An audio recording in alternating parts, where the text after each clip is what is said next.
আসসালামু আলাইকুম। নমস্কার সবাইকে।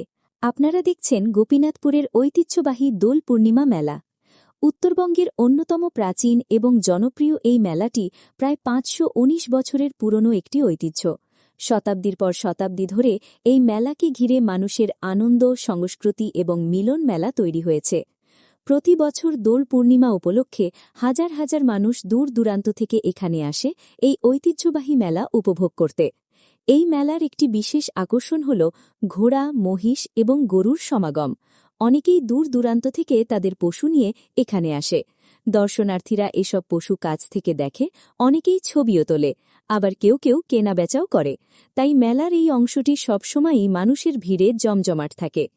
এখন আপনারা ভিডিওতে দেখতে পাচ্ছেন মেলায় আনা সুন্দর কিছু ঘোড়া। এই ঘোড়াগুলো দেখতে যেমন আকর্ষণীয়, তেমনি মেলার অন্যতম প্রধান আকর্ষণও বটে। শিশু থেকে শুরু করে বড়রাও ঘোড়া দেখার জন্য এখানে ভিড় জমায়। মেলার আরেকটি বড় দিক হল কেনাকাটা। এখানে বিভিন্ন ধরনের দোকান বসে, যেখানে পাওয়া যায় খেলনা, মাটির তৈরি জিনিসপত্র, বাঁশ ও কাঠের তৈরি সামগ্রী, ঘরের ব্যবহার্য নানা জিনিস এবং বিভিন্ন ধরনের খাবার। গ্রামের ঐতিহ্যবাহী অনেক পণ্যও এই মেলায় পাওয়া যায়।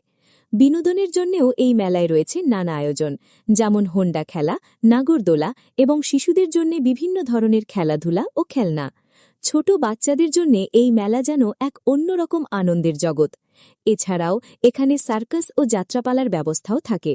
তবে মেলার পরিবেশ ও ভদ্রতা বজায় রাখার জন্য এসব বিনোদন সীমিত পরিসরে আয়োজন করা হয়। আর এই বছর যেহেতু পবিত্র রমজান মাস চলছে, তাই সবার ধর্মীয় অনুভূতির প্রতি সম্মান রেখে এই মেলায় যাত্রাপালা আপাতত বন্ধ রাখা হয়েছে। সব মিলিয়ে গোপীনাথপুরের এই ঐতিহ্যবাহী দোল পূর্ণিমা মেলা শুধু একটি মেলা নয়, এটি বহু বছরের ইতিহাস, সংস্কৃতি এবং মানুষের মিলন মেলার এক অনন্য উদাহরণ। এই মেলায় এসে সবাই যেন কিছু সময়ের জন্য আনন্দে মেতে ওঠে। এভাবেই শত শত বছর ধরে গোপীনাথপুরের এই ঐতিহ্যবাহী মেলা আমাদের গ্রামীণ সংস্কৃতিকে বাঁচিয়ে রেখেছে এবং মানুষের মধ্যে আনন্দ ও সম্প্রীতির বন্ধন তৈরি করে চলেছে। ধন্যবাদ সবাইকে।